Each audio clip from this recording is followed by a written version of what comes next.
بسم اللہ الرحمن الرحیم۔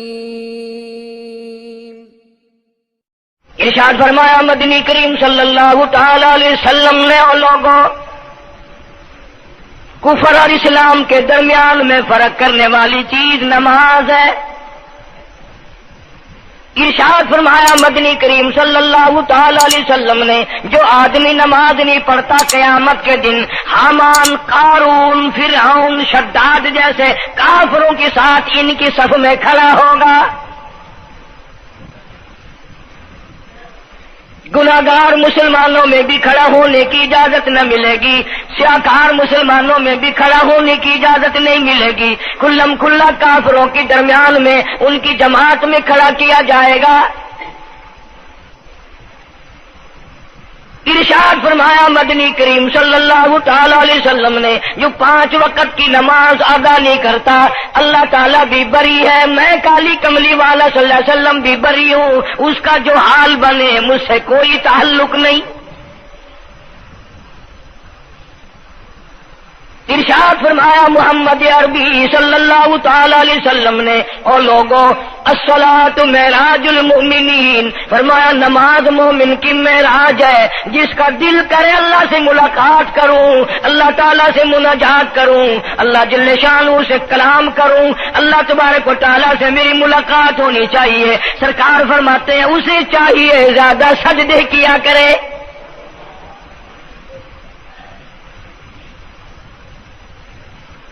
ارشاد فرمایا محمد کریم صلی اللہ تعالی علیہ وسلم نے اور لوگوں میں اپنی امت کے لیے صحابہ اکرام نے عرض کیا یا رسول اللہ صلی اللہ علیہ وسلم اتنی قیامت تک کی ساری دنیا موجود ہوگی، آدم علیہ السلام کی امت موجود ہے، نوح علیہ السلام کی امت موجود ہے، ابراہیم علیہ السلام کی امت موجود ہے، موسیٰ علیہ السلام کی امت موجود ہے، 1,24,000 انبیاء کرام کی امت موجود ہے، آپ اپنی امت کے لوگوں کو اتنی بڑے مجمع میں کیسے پہچانیں گے؟ آپ صلی اللہ تعالی علیہ وسلم نے فرمایا قیامت کے دن میری امت کے وضو کے اعضاء یعنی منہ اور ہاتھ اور پیر، وضو کے اعضاء جو وضو میں دھوئے جاتے ہیں، حضور فرماتے ہیں قیامت کے دن چاند کی طرح چمکیں گے، میں پہچان جاؤں گا یہ میرا امتی ہے، یہ میرا امتی ہے، یہ میرا امتی ہے۔ ارشاد فرمایا مدنی کریم صلی اللہ تعالی علیہ وسلم نے جو لوگ نماز نہیں پڑھتے قیامت کے دن ان کے چہرے پہ 3 سطریں لکھی ہوں گی، ماتھے پہ 3 لفظ لکھے ہوں گے۔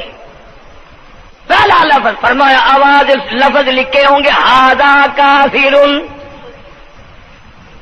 یہ کافر ہے، مسلمان نہیں ہے، چاہے وہ مسلمانوں کی برادری میں شامل ہوتا ہو، مسلمانوں کے اندر اس کا رہن سہن ہو، لیکن آقا کے فرمان کے مطابق حضور نے فرمایا وہ کبھی بھی مسلمان نہیں رہ سکتا، مسلمان بن کے مر نہیں سکتا۔ پہلی سطر اس کے ماتھے پہ لکھی ہوئی ہوگی یہ کافر ہے، دوسری سطر اس کے ماتھے پہ لکھی ہوگی یہ خدا کے غضب کا حقدار ہے، تیسری سطر ماتھے پہ لکھی ہوگی اللہ کے حق کو ضائع کرنے والا ہے۔ اب بتاؤ جب ماتھے پہ پہلے سے یہ سارے معاملات لکھے ہوئے ہیں تو وہ کیسے کرے گا، کیسے تبدیلی لائے گا اپنے اندر؟ ارشاد فرمایا محمد عربی صلی اللہ تعالی علیہ وسلم نے مردوں، عورتوں، بادشاہوں، فقیروں، امیروں، غریبوں، مزدوروں، کوئی بھی ہو، قیامت کے دن اللہ پاک جل شانہ کی طرف سے اعلان ہوگا ساری مخلوق سجدہ کرے، ساری مخلوق سجدے میں گر جائے تو ساری کی ساری مخلوق سجدے میں گر پڑے گی۔ قرآن کریم کے 29ویں پارے میں موجود ہے یوم یکشف عن ساق ویدعون الی السجود، اللہ پاک اپنی پنڈلی مبارک کا نور دکھائیں گے. نور دیکھنے والوں سجدے میں گر پڑو. فلا یستطیعون خاشعۃ ابصارهم ترهقهم ذلہ. کچھ لوگ ایسے ہوں گے قرآن کہتا ہے ان کی کمر میں لوہا ٹھوک دیا جائے گا, جھکنے نہیں پائیں گے. پتہ چل جائے گا یہ ہے وہ اللہ جل شانہ کے 5 وقت کے باغی. تھانے دار اگر تھانے میں بلائے اور سپاہی جا کر کے یہ کہہ دے کہ جس کو پکڑنے کے لیے بلانے کے لیے آپ نے بھیجا ہے وہ تو یہ کہہ رہا جاؤ میں نہیں آتا ہوں. سول جج کی عدالت سے نوٹس آئے اور وہ کہہ دے کہ میں نہیں آتا ہوں. سیشن جج کی عدالت سے اطلاع ہے کہ پیش ہو جاؤ اور وہ کہے میں پیش نہیں ہوتا. اگر دنیا کی حکومتیں اشتہاری مجرم قرار دے کر گولی مار دیتی ہیں, ارے جو 5 وقت اللہ بلائے اور نہ آئے وہ اب بھی اشتہاری مجرم نہیں بنا. 5 وقت ایک وقت میں کئی جگہ سے آواز آتی ہے. اور یاد رکھو یہ جو لاؤڈ اسپیکر لگا ہے یہ فائدے میں نہیں, قیامت کے دن اس کا بڑا نقصان ہوگا. جتنی زیادہ اذان سنتے ہو اور مسجد میں نہیں جاتے اتنا ہی ڈبل گناہ ہو رہا ہے. صبح کے وقت میں ہر چیز اٹھتی ہے, چرندے پرندے چھوٹی موٹی تمام مخلوق اللہ کا نام لیتی ہے اور یہ مسلمان سوئے پڑے ہیں. آدھی رات تک گانے بجانے میں مشغول رہتے ہیں. صبح کو حدیث پاک میں آتا ہے, قرآن کریم میں بھی ہے کہ درختوں کے پتے بھی اللہ کا نام لیتے ہیں, پتھروں کے کنکر بھی اللہ کا نام لیتے ہیں. زمین آسمان کے درمیان میں سمندر کا قطرہ قطرہ اللہ کا نام لیتا ہے, دریا کا قطرہ قطرہ اپنے اللہ کو یاد کرتا ہے. اور یہ بدبخت نوجوان صبح کے وقت سویا ہوا ہے.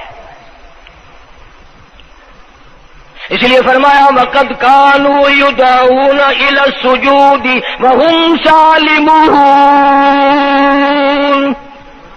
ذلیل ہو جائے گا قیامت کے دن, ساری دنیا کے سامنے جھکنا چاہتا ہے میں بھی ان میں مل جاؤں لیکن مل نہیں سکے گا. ارشاد فرمایا مدنی کریم صلی اللہ تعالی علیہ وسلم نے بے نماز کو قبر میں رکھو. قبر کے اندر جب وہ جاتا ہے دائیں پسلی قبر اتنی زمین قبر کی اس کو دباتی ہے اور آواز لگاتی ہے او اللہ کے 5 وقت کے باغی اللہ اکبر اللہ اکبر. یہ سارے نام سن کر سونے والے, ٹیپ ریکارڈ چلانے والے, VCR پہ بیٹھنے والوں, ٹیلی ویژن پہ رہنے والوں اللہ اکبر. اور بڑی ذات اس مولا کی ہے آ جا. کام دام میں لگنے والوں, مختلف قسم کی مصروفیات میں رہنے والوں اللہ اکبر. آ جا, اس بڑے نے تجھے بلایا ہے. نہیں آتا. ارشاد گرامی ہے کہ قبر کی زمین اتنا دبائے گی اتنا بھینچے گی کہ سجی پسلی بائیں میں اور بائیں پسلی سجی میں دونوں پسلیاں محمد عربی صلی اللہ علیہ وسلم نے انگلیوں میں یوں انگلیاں ڈال کر دکھائی, اس طرح ادھر ادھر پسلیاں نکل جائیں گی. ارشاد فرمایا مدنی کریم صلی اللہ تعالی علیہ وسلم نے اب قبر میں ایسا سانپ مقرر کر دیا جاتا ہے جو پیروں کے ناخنوں سے لے کر سر کے بالوں تک ڈستا چلا جاتا ہے. اتنا زہریلا سانپ, اتنا زہریلا ناگ. میری تیری بات نہیں, کسی ڈاکٹر حکیم کی بات نہیں, کسی وزیر سفیر کا بیان نہیں, امام الانبیاء صلی اللہ علیہ وسلم کا بیان ہے. آپ نے یوں فرمایا کتنا زہریلا سانپ مقرر ہوگا اگر پوری دنیا میں وہ سانپ ایک پھنکار مار دے قیامت تک سبز گھاس پیدا نہ ہو, زمین پہ کوئی سبزہ پیدا نہ ہو, اتنا زہریلا سانپ اسے ڈسے گا. اور یوں ارشاد فرمایا حضور اکرم صلی اللہ علیہ وسلم نے, وہ بولے گا بھی, وہ کہے گا کہ میں فجر کی نماز ضائع کرنے کی وجہ سے تجھے ظہر کے وقت تک ماروں گا. ظہر کی نماز تباہ کرنے کی وجہ سے عصر تک ماروں گا، عصر کی نماز قضا کرنے کی وجہ سے مغرب تک ماروں گا، مغرب کی نماز قضا کرنے سے عشاء تک ماروں گا، عشاء کی نماز ختم کرنے کی وجہ سے تجھے فجر تک ماروں گا، نمازیں تو نہ پڑھی قیامت تک میں تجھے چھوڑنے والا نہیں۔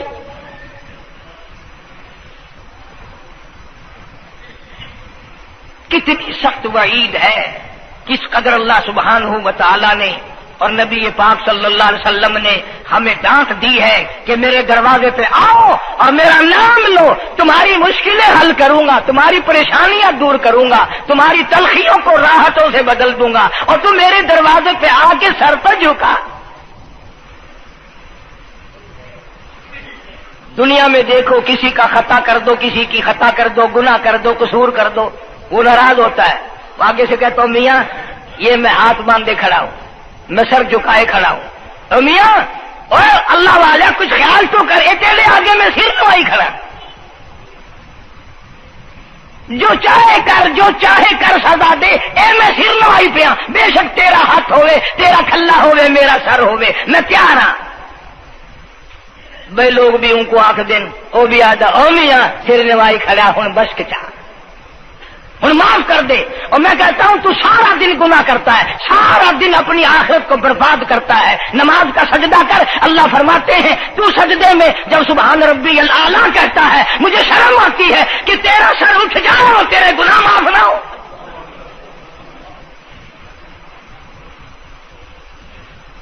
بڑی کریم ذات ہے، بڑی عجیب ذات ہے سبحانہ و تعالی و تقدس کی، انعام بڑے ملتے ہیں، اکرام بڑے ملتے ہیں۔ فرمایا قد افلح المؤمنون الذین هم فی صلاتهم خاشعون، اللہ فرماتے ہیں ایسی نماز پڑھنے والے مومن جو خشوع کے ساتھ پڑھیں، نماز پڑھیں، اللہ سے مناجات کریں، اللہ سبحانہ و تعالی سے اپنی مرادیں مانگیں۔